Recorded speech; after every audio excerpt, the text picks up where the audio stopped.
What's up, everyone? Good morning. Good morning. Happy Monday. This is the first Monday of August. Like, how crazy is that? And I have a very special guest today. Mano, introduce yourself to the LinkedIn world. Hello, everyone. It's great to be here today. This is my first LinkedIn Live, so yeah, it's great to join with Nico.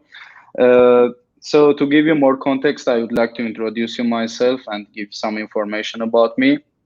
I'm Mano Guiragossian. I host the Perspective podcast where I interview young and successful entrepreneurs, such as multi-million dollar business owners, best-selling authors, people who work with world-class athletes and celebrities. Also, being a marketer, I collaborate with different startups and companies to help them grow through social media and build their businesses. In 2019, I started working with Team Gary Vee to help Gary Vaynerchuk on his Arabic content and bring his message to the Middle East. Yeah, so that's a brief information about me. And yeah, let's dive deeper. I love that. I love that. And just for your context, I dropped all the links in the chat. So if you want to share that, you definitely can. But let's talk about this because one of the reasons I really gravitated towards your content was one of the very first videos I saw back in 2017. You actually met with Gary Vee. Why was that such a big experience? And frankly, like you know, let's start with there. Why was that such a big experience for you? Yeah. So basically, I was born in Syria. So because of the war, I immigrated to Armenia in 2014. And when I came here, I immigrated from war, and we didn't have the internet and this stuff in Syria. So basically, we had it, but we didn't have it in the way like we have it in here in Armenia. So I just was like using internet as a consumer. I didn't take the advantage of social media and this stuff. And when I came here to Armenia, I started working here, and I was looking for some ways to start working from home and generate some income for me. So that's how I became to Gary's content on the internet because I was searching on how to do marketing and this stuff. So yeah, when I came across his content, as I mean, English isn't my native language, and I was born in Syria. Basically, we were speaking Arabic and Armenian there because we are Armenians. Yeah, so when I became across Gary's content, I mean, I had that ambition to put out content and talk to the world and let them hear my voice. But as you were mentioning before the live, I was afraid to talk to the world because I had the language barriers, I had the communication problems because I didn't have any experience in communicating with people. So yeah, basically, I had a lot of things to say to the world, but I was afraid to say them. So in 2019 when Gary came to Armenia, he had a speech here. I met him here, and basically it was after 1 week since I started working with them. After 1 week, he came to Armenia, and I met him here. And I still remember like when I was talking to him, I told him like I have a lot to say to the world, but I'm afraid because I have these barriers. And he mentioned just one thing, like if you want people to hear you, you have to show up. You have to talk to the world, even though you are. I mean, even though you are not good at English, many people don't know how to speak Arabic. Many people don't know how to speak Armenian. So that's something normal. And even though if you are not great at speaking any language, the most important part is like to make people understand you and what you have to say to them. So actually that simple conversation made had a huge impact in my life because I just simply started posting and talking to the world, and I started even before I was afraid to make videos because yeah, your face is visible and you talk to people. But after that, I even started doing videos on social media, and even though many people started engaging with me, I met many amazing people. I launched my podcast at the end of 2019. I met through my podcast. I met with a lot of amazing people and many people from LinkedIn, such as Mark Metry, Garen Jones, Brandon Farbestein. These are all great people like who had a great perspective about life, and they went through a lot of things. So yeah, I met with many amazing friends, and then recently I launched my YouTube channel. Before a week, I launched my YouTube channel, and currently I'm planning to post more videos about marketing there. Yeah, to like, because it gives you the ability like to produce more micro content, pieces of content, and I'm looking to expand my content. That's why I decided to go through YouTube. I love that. And it's, I think as both young entrepreneurs, and by the way, happy belated birthday, because you turned 24, correct? Thank you. Yes, yes, I'm 24 now. Yes, I'll be 24 this year too. So same 96 crowd. But it's so fascinating to me because we didn't grow up in this relevance of social, right? Like we were the generation that like kind of fell into it. Like we weren't natively born to it. So when you're thinking about creating content, right? Because I think so many people have this barrier to like, actually, okay, cool. Mano just told me his story. He talks about marketing. Like I'm a small business owner. I'm a startup. Like, I don't know. Like I have stuff to say. Like what do you tell those type of people? Like how do you get that message from like their heads onto Yeah, social? yeah. I was thinking about this thing last time. We all have opinions about different things, even though we don't know much about them. Like Mm, you always have an opinions about things. Like even though you don't understand it a lot or you don't know much about it, you still think about it and share your opinions. And for me, I'm here like to share my thoughts about different things, even though I'm sure that there are a lot of things that I'm not right about them because I don't know everything. But when you look at it in other perspective, like sharing your thoughts, documenting your journey, like for example, I want to become a marketer. I will be documenting with you my failures before my successes, because everyone starts with their failures. Like how I'm learning, for example, how I met these people, how I met I don't know, other people, what I learned from them, how I'm learning, what worked and what doesn't, what's not working. Because many people are just trying like to position themselves as successful people mm, too early. I mean, okay, everyone wants to be successful, but it needs some time. And let's talk the truth. I mean, we can't be successful being 20 years old or 20, or we can't be experts being 23 years old, because we didn't have enough experience yet. We just spent, I don't know, 2 years, 3 years working, maybe with professionals and big companies as well, but it's not enough to be an expert or to be successful. You still need some time. So basically it's just about, I mean, you don't have to post something professional. You have to share your daily life, your thoughts, or you have just to make it valuable so someone can learn from it. Even though you share your failure, it's more valuable than your successes, because I mean, it's more relevant to people. When I share like how I made $1 million in one day, it's not relevant to the person who's just starting. mm. But when you share how you started, like how I sold this one pieces of this product this month, which was only $100, it's more relevant to those people who are just starting, because they are going through that stage first, then becoming to the other stages. Oh, I so agree. So, I mean, you kind of opened this can of worms. I'm reading this book with Tim Ferriss, right? And one of the questions he always asks is like, what's your favorite failure? So now that you kind of brought up, we're not experts, we're going through it. I'm gonna kind of translate Yeah. that into yours. Like, what's been your favorite failure so far?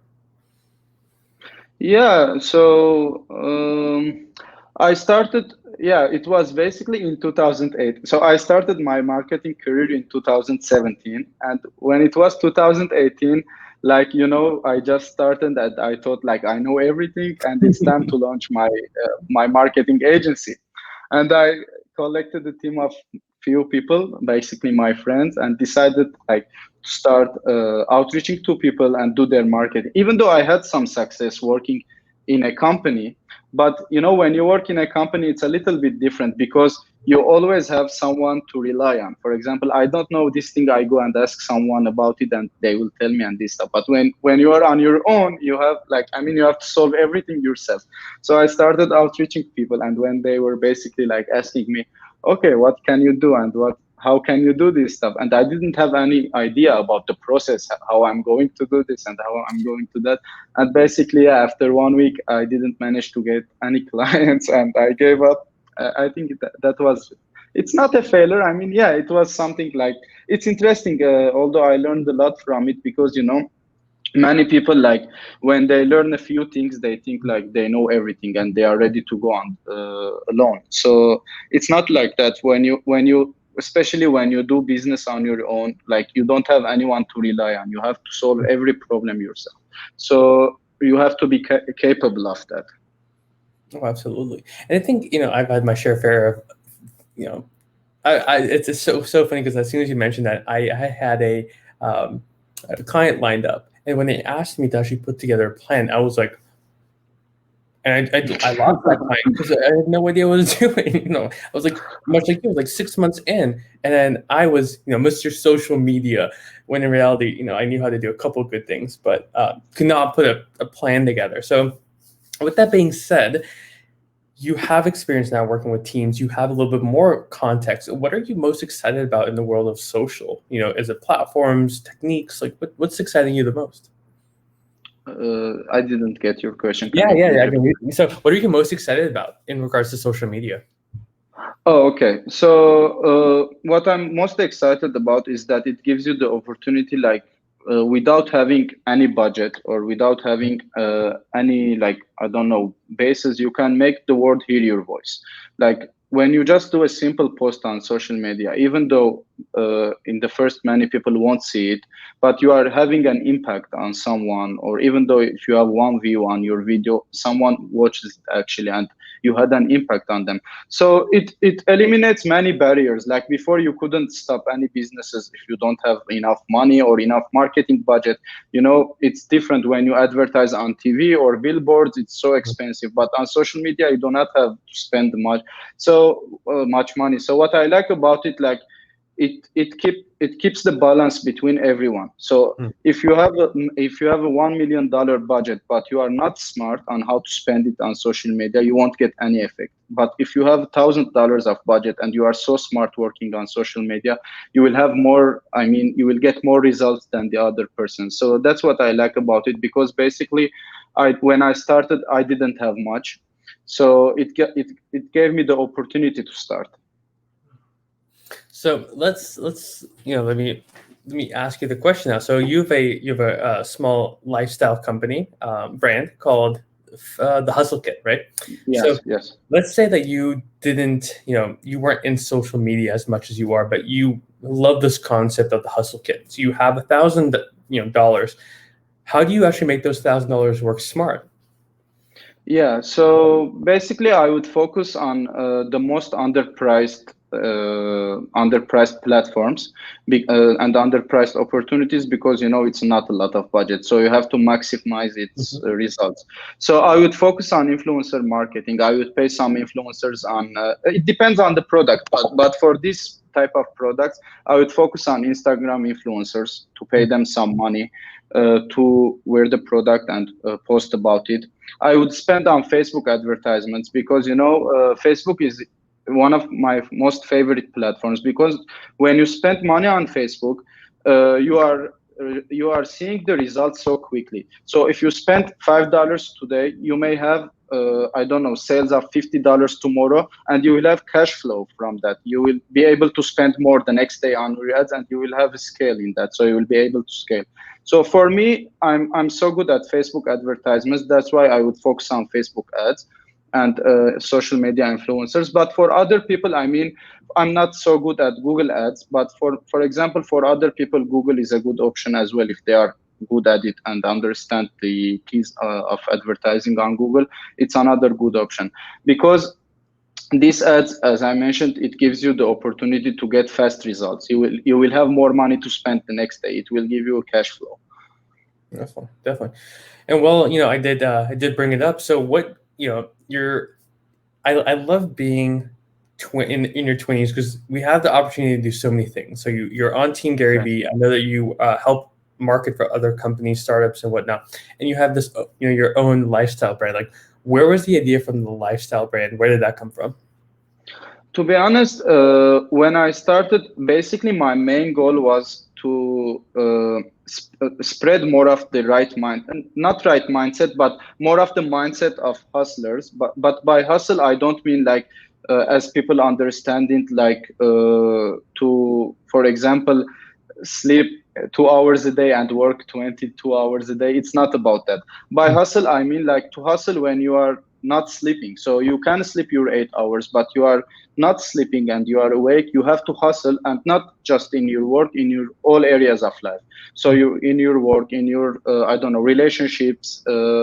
If you are doing some sports, in your health, in your physical health, mental health, it's so important. So the key from that brand was to spread more of these key mindsets that I like to talk about, and I would like to like make more people know about it. So I was thinking of a way to spread it, and I was like, it was interesting. What a better way to spread these things for free, I mean, than if someone is wearing it and walking in the streets or talking with his friends. So everyone will see it and will interact with it, or ask them like, what is it about, and they will talk about it. And so yeah, that was basically the idea of it. Oh, I love that. No, it's the clothing brands are always interesting to me because if done right and if you can build a good brand around it, I mean, it's just a fantastic platform to share Yeah, messages. And I didn't think about that as a marketing technique until very recently, where I'm like, there's I have my college right here, and then Under Armour. I'm wearing it right yeah. now, putting it out there. So it is interesting. Now, looking at the future, looking at the whole, looking at what COVID's done to social media and small businesses, right? It's really made a lot of people stop and think and reposition not just their businesses but their marketing, right? So, what are you advising small businesses coming out of COVID? Going into the recession, what are you advising startups to do? Yeah, so I think first of all, not just small and big businesses as well should have like not plan B, but for example, some I don't know, some strategies for safety, because for example, now the sales decreased and this stuff, even though online sales grew in this period of time. But for example, for people who were just, I mean, small restaurants and local businesses who were just focused on their like store, it was a little bit hard for them because they closed for a month or 2 months, and even here in Armenia they are still closed, most of the places. Yeah, so first of all, the most important thing is to have like something like a plan B or something for their safety, so they can continue working and operating. And the second key is to innovate. They have to continuously innovate, and by innovating I don't mean like to, I don't know, create something new which is not existed in the world, just to, I mean, to adjust and adapt with what's working and what's not. For example, I don't know, maybe there's 10% of companies who still don't have social media accounts. They should start already creating their accounts. And if there are some, many people have their social media accounts set up but they don't have content, or they are not producing content, so they have to, I mean, for example, if you are a, I don't know, a chef, you are staying at home and you are not being able to go to your job, you can just, I don't know, with your cell phone create some videos on how to cook this stuff and how to just to produce content to engage with the audience and adjust. I mean, if they don't have deliveries, they should start deliveries, because people are not going out too much, because no one knows, I mean, even after this pandemic, no one knows how it will work. I mean, we have seen a huge growth in online shopping recently, but lately I was reading an article and they were talking like it's decreasing again and no one knows why. And many people like saving more money than before because, they face these hard times. So people are spending in a more like a thoughtful way. So they are thinking much more before spending. So as a marketer, you have to be so smart and provide real value, because people are not buying something randomly. They are buying what they need the most now, especially now. Oh, absolutely. I think that should be the statement of this whole life is like actually market and sell things that provide value to people because it makes our job so much easier, right?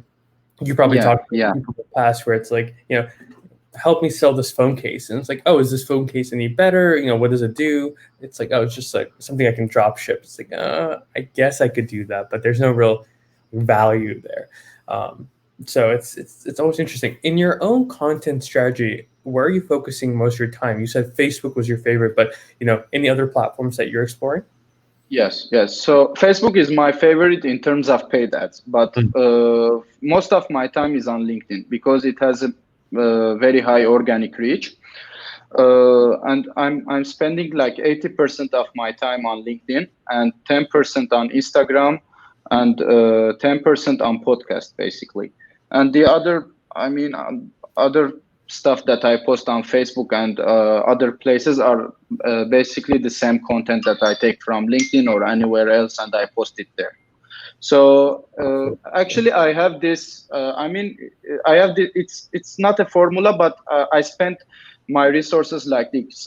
I always like to spend 80% of my time on the platforms that are working and generating most of the results for me, and 20% of my time to test and develop other my channels on other platforms. So you don't know, maybe one day, for example, LinkedIn stops working and they disappear.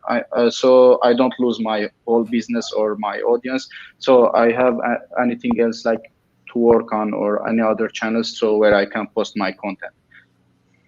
No, I love that, and I think it's so relevant right now because a lot of people are getting scared of TikTok, like TikTok getting banned in the U.S. and Yeah, yeah, it was already banned in India, and I think there's a couple other countries thinking about banning it. So people are asking me because I post there quite a bit too, and they're asking me like, "Are you scared?" I'm like, "No," because it's like I never control the platform anyway. But it did yeah, wake me up, and I actually this weekend moved everything over to Pinterest as well. So now further diversifying so that if something were to happen to TikTok, LinkedIn, Instagram, yes. uh, I'm okay. So it's good that you're spending 80% and then you're divvying it up. So we're getting towards the tail end of our conversation, which is kind of it's so sad because every single time I love these, but I know it's super late where you are, or it's going to be late. I go to bed early, so it's always late if it's like 8 o'clock. But tell me, what are you most excited about, like moving forward in the next 6 months of 2020? Yeah. So my long-term plans are first of all, I have in my mind to start a marketing agency, but this time normal marketing agency, not like the previous one. A big Yeah. plan, So right? yeah, currently I'm focused on that, and right now I work with different clients and I do a lot of work for them, but I'm so excited like to have a team working with me right now to take it to the next level. And also I'm planning to spend more time on my podcast to get more guests on it. I mean, because it's so interesting, like the more guests I'm getting on my podcast, I'm learning much more from them. Mhm. They had a great impact on every single one of them, had great impact on me. I'm learning a lot from them, and it's helping me like to have many amazing relationships with different people. So yeah, basically these are my plans, and let's see how it will go. No, absolutely. I think listen, like I saw that you had Dennis Yu on. He was a Yes. big person. I think it was in chapter 18 in my book. He was talking about metrics and vanity metrics and what you should actually look for, Okay. right? So he's a really Bas Yeah, good. Dennis was the person. Dennis, I know Dennis from 2017 when I started like learning marketing. Basically, he didn't know it, but I know him because I was learning from him. So he's one of the people that I can say like 90% of what I know in marketing I learned from him. He's very smart and he provides real value in his content. It's not like other courses. So I used many different courses and this stuff to learn from them, but none of them is valuable as Dennis's because they all talk about the same things that are included on, I don't know, on the internet, YouTube, and these platforms. But Dennis shares his experience. Like he's 45 years old now, and he worked with one of the not one, many big companies in the world, and he shares his experience. And he's a practitioner. When he shares his experience, he do it himself. He shows you how he do it, and not just talk about it. I love that. Yeah, no, I have the luxury of meeting him on several occasions, and every single conversation was good. It's always Yeah. it's part of the world. That's why I brought you on because number one need an excuse to talk to you because why else would you say yes to some random guy? But also you just learn so much about like what's happening, what are people's thoughts, and that's why I always maybe you can talk to this for a couple seconds, but I always encourage people to start a show, whether it's on LinkedIn, a podcast, Yes. Facebook. Um, so actually, let's talk about that. Like, why would you recommend people starting shows as well? Definitely, I would any type of content that people feel comfortable producing, especially when they don't have anything that they are putting out now. They have to find one thing that they feel comfortable doing it, whether it's a video or if you are not comfortable with video. For example, I started just writing because I wasn't comfortable with video. So any type of content that they can produce, whether it's a show or it's a, I don't know, video, text, photos, absolutely, it's one of the best things that they can do. And whether no matter who they are, whether they are students, I don't know, celebrities, investors, businessmen, business self-employed, everyone, even investors. I mean, we can give the example of Kevin O'Leary. He's one of the biggest investors in the world. He's one of the sharks in the Shark Tank, and he puts out a ton of content, not Mhm. because he needs some fame or I don't know, he has a lot of money and he's so famous, but because he's engaging with his audience and Mhm. he's building credibility for himself, and he's always like there for them, because you don't know, like maybe after 1 year or 2 years, if he don't show up, no one will remember him. Absolutely, absolutely. I mean, and we can attest to this too. There's many Will Smith on the um, TikTok front, on Yeah, Jason yeah, Derulo there. There's so many people who have like kind of went and became a little bit irrelevant, and then they came back. The Rock did a great job on Instagram.